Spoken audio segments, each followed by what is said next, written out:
बिस्मिल्लाहिर्रहमानिर्रहीम, अस्सलाम वालेकुम। इस वक्त सबसे बड़ी खबर सामने आ रही है। बहरा अहमर में एक ऐसा जहाज़ जिसको यमन के हौसियों की तरफ से अगस्त 2024 में निशाना बनाया गया था, एक ऐसा ऑयल टैंकर था ग्रीस से जिसका ताल्लुक था, क्रूड ऑयल लेके जा रहा था इसराइल की तरफ। और फिर जब यमनी हौसियों की तरफ से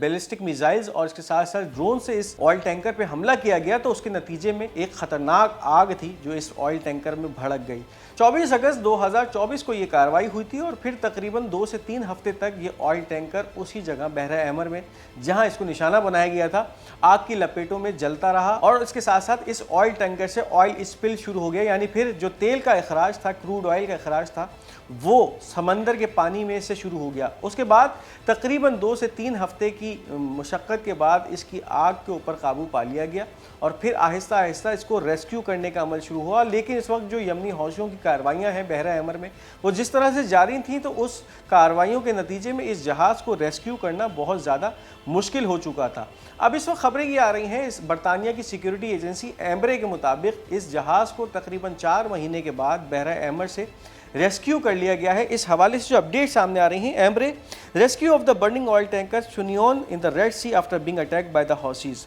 अब तकरीबन 4 महीने के इस अरसे के बाद इस जहाज़ को बहरा अहमर से जो है वो हटा दिया गया है, इसको घसीट के दूसरी जगह ले जाया गया है। इससे पहले इसके अंदर जो खाम तेल मौजूद था जिसकी स्पिलिंग पानियों में शुरू हो गई थी और एक एनवायरमेंटल डिजास्टर बनता जा रहा था। पहले इसके तमाम उस खाम तेल को दूसरे ऑयल टैंकर्स में शिफ्ट किया गया और उसके बाद जब ये जहाज़ मुकम्मल तौर पे खाम तेल से खाली हो गया तो फिर उसके बाद टग बोट्स के ज़रिए इस जहाज़ को बहरा अहमर से जो है वो अब हटा दिया गया है, यानी फिर इसको किसी ऐसी बंदरगाह की तरफ ले जाया गया है कि जो उससे नज़दीक तरीन, इस वाक़े से नज़दीक तरीन थी। और पॉसिबिलिटी यही है कि इस जहाज़ को अब सोमालिया की बंदरगाहों की तरफ ले जाया जा रहा है। तो एक इस वक्त खौफ की अलामत है यमनी हौसी बहरा अहमर में कि किस तरह से 4 महीने के इस मेहनत के बाद एक ऐसे जहाज़ को रेस्क्यू करने में अब ये अमला कामयाब हुआ है जिसको यमन के हौसियों की तरफ से अगस्त 2024 में निशाना बनाया गया था।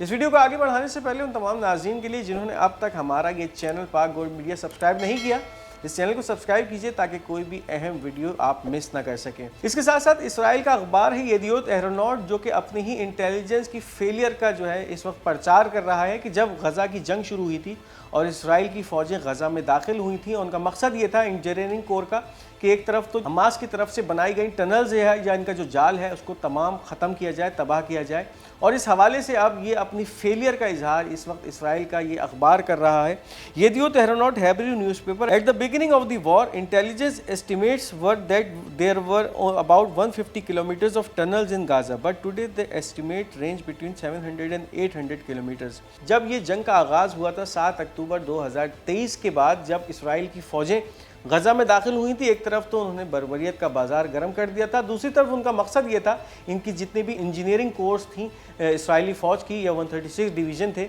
इनका मकसद ये था कि गज़ा के अंदर जो एक पूरा मुनज़्ज़म टनल्स का सिस्टम है, यानी फिर जो ज़ेर ज़मीन बंकर्स बने हुए हैं और ये बंकर्स हमास के मुजाहिदीन बहुत अहसन तरीके से इस्तेमाल करते आ रहे थे और इसी के ज़रिए जो है इसराइल की फ़ौजों के ऊपर हमले किए जाते रहे थे। इन गारों का या टनल्स का जो हजम है, इसके मुतालिक इसराइल की इंटेलिजेंस का ये ख्याल था कि इनका जो दायराकार होगा वो 150 किलोमीटर से ज़्यादा नहीं होगा। लेकिन अब तकरीबन 1.5 साल की इस जंग के बाद इसराइल की इंटेलिजेंस इस नतीजे पे पहुंच गई है कि ये जो टनल्स हैं इनका जो हजम है, यानी फिर जो ज़ेर ज़मीन एक रास्तों का एक सिलसिला है,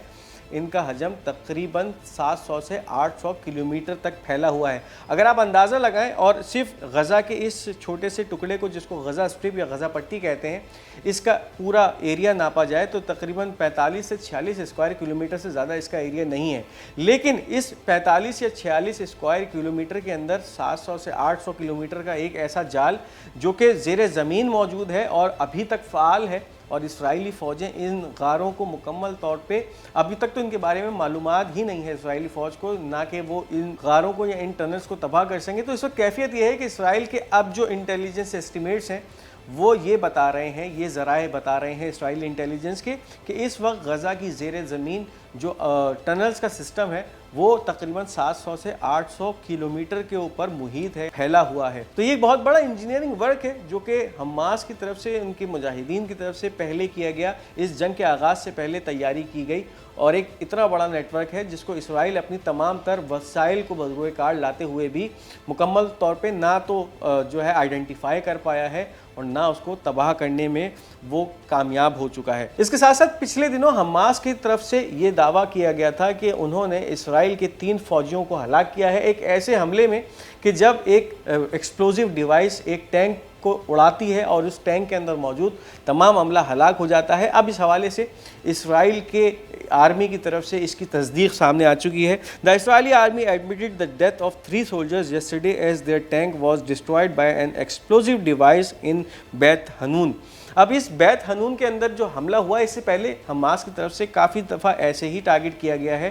कि जब इसराइल की फ़ौजें इन टैंकों के अंदर या APC गाड़ियों के अंदर गज़ा के इन इलाक़ों में गुजर रही होती हैं तो पहले से प्लांट शुदा धमाका खेज़ मवाद जो है वो फटता है और उसके नतीजे में इन टैंकों को नुकसान पहुँचता है और उनके अंदर कभी कभी इन टैंकों का हमला हलाक या ज़ख्मी होता है। लेकिन इस हमले के अंदर जो एक खातिर खा बात देखने में सामने आ रही है जो कि बैत हनून के इलाके में हुआ है, गज़ा के शुमाली इलाके से जो है वो थोड़ा सा पीछे की तरफ है ये इलाका, वहाँ पे जो ये हमला हुआ है इसके अंदर जो अहमियत की हामिल बात है, इस हमले में खासा ख़तरनाक किस्म का धमाका हुआ और इस वक्त जो एस्टिमेट लगाए जा रहे हैं वो ये हैं कि ये वो तमाम एक्सप्लोजिव जो इस्तेमाल हुआ इस हमले में वो इसराइल की तरफ से जो इन इलाकों पे बम फेंके जाते थे और जो ऐसे बम थे जो कि फट नहीं पाते थे या नाकारा हो जाते थे, उनको इस्तेमाल करते हुए हमास के मुजाहिदीन ने ये एक्सप्लोजिव डिवाइस बनाई थी जिसका धमाका जो है वो पहले होने वाले या इससे पहले इस्तेमाल किए जाने वाले धमाका खेज़ मवाद से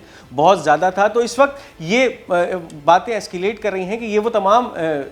एक्सप्लोजिव्स हैं जो कि इसराइल गज़ा के ही मज़लूम आवाम के ख़िलाफ़ इस्तेमाल करता था और उनको अब इस्तेमाल करते हुए, उनकी रिवर्स इंजीनियरिंग करते हुए हमास ने ऐसे डिवाइसेस जो ऐसे एक्सप्लोजिव्स बनाना शुरू कर दिए हैं जो कि अब इसराइल के लिए बहुत ज़्यादा ख़तरनाक होते जा रहे हैं। आम तौर पे इस तरह के बमों को इसराइल बिल्डिंग्स को तबाह करने के लिए, टनल्स को तबाह करने के लिए इस्तेमाल करता है और फिर जो कुछ ऐसे बम होते हैं जो कि फट नहीं पाते और अपनी सही और सालिम हालत में मौजूद होते हैं उनको हमास के मुजाहिदीन इस्तेमाल करते हैं, उनको रिवर्स इंजीनियरिंग करते हैं और इसी तरह का मुशाहिदा इस वक्त देखा गया है कि कल का जो हमला हुआ है और इस हमले में उस टैंक को इस तरह से निशाना बनाया गया कि उसके मुकम्मल चीथड़े उड़ गए और उसके अंदर मौजूद तमाम अमला हलाक हो गया। इसराइली आर्मी की तरफ से तस्दीक सामने आ चुकी है कि उनके 3 सिपाही इस टैंक के ऊपर किए जाने वाले हमले के नतीजे में हलाक हो चुके हैं। अब इसके साथ साथ तेल अवीव के ऊपर बात की जाए तो अपने ही शहरियों के ऊपर इस वक्त इसराइली पुलिस एक शदीद क्रैकडाउन कर रही है। Brutal crackdown on protesters in Tel Aviv.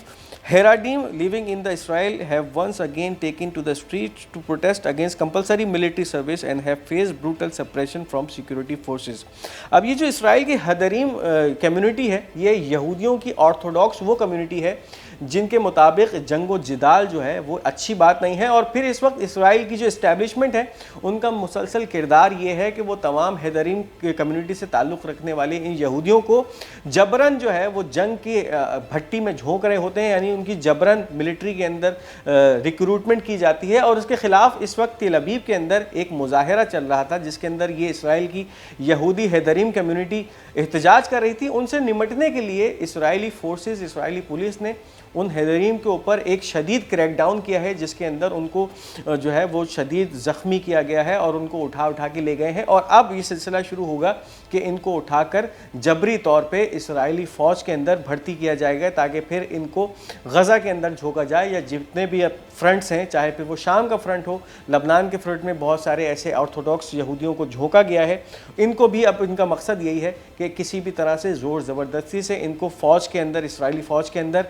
Recruit किया जाए और फिर इनको जंग के अंदर इस्तेमाल किया जाए। अब इसके साथ साथ शाम से एक अहम खबर सामने आ रही है और इस वक्त बात कुछ इस तरह की है कि जो शाम की नई इंटर्म हुकूमत है उनका मुकम्मल फोकस इस वक्त जो है वो अपने ही मफादात के तहफ़्फ़ुज़ के लिए किया जा रहा है और उस वक्त शाम के जो लोग हैं इस रवैये से बहुत ज़्यादा जो है वो दिल बर्दाश्ता होते जा रहे हैं। The ministry of interior in the Syrian interim government Mohammed Abdul Rahman refuse to meet a delegation of dignities representing the village of Quneitra when they visited him as soon as he learned that the subject of the meeting was Israeli incursion, saying that there is something more important for the government which is imposing security and stability on Syrian territory. اب اس وقت جو وزیر داخلہ ہے اس نئی شامی حکومت کا، اس نے ان تمام معززین سے جو کہ شام کے علاقے قنیطرہ سے تعلق رکھتے تھے، اس علاقے کے معزز ترین لوگ سمجھے جاتے تھے، جب وہ ملنے کے لیے گئے ہیں اس وزیر داخلہ سے، اور جب اس وزیر داخلہ کو اس آمد کا اور اس میٹنگ کا